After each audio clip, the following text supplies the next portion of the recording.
Voice TV News Report.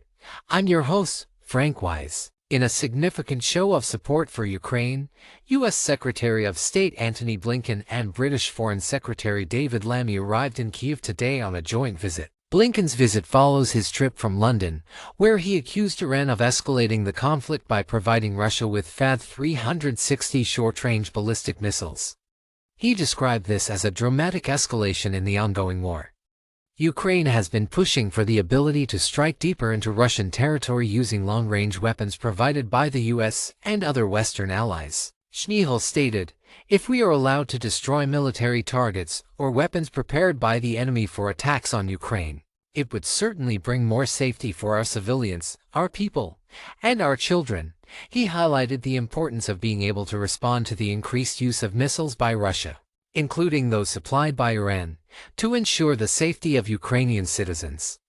The joint visit by Blinken and Lammy comes just before British Prime Minister Keir Starmer's scheduled trip to Washington, where he will meet with President Joe Biden.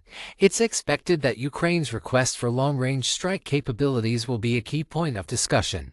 While President Biden has approved the use of U.S.-provided missiles by Ukraine for defensive actions against Russia, he has generally limited the range to prevent further escalation of the conflict. This joint visit by the U.S. and U.K. leaders sends a strong, public signal of their continued support for Ukraine as it braces for a harsh winter marked by Russian airstrikes targeting energy infrastructure. Additionally, the U.K. announced today that it would ban 10 commercial ships accused of transporting Russian oil in violation of international sanctions, barring these vessels from British ports and threatening detention if they attempt to enter. The situation remains tense, and the world watches closely as Ukraine continues to seek stronger defensive measures against Russian aggression. That's all for now. Stay tuned for further updates. This has been Martin James for Voice TV News.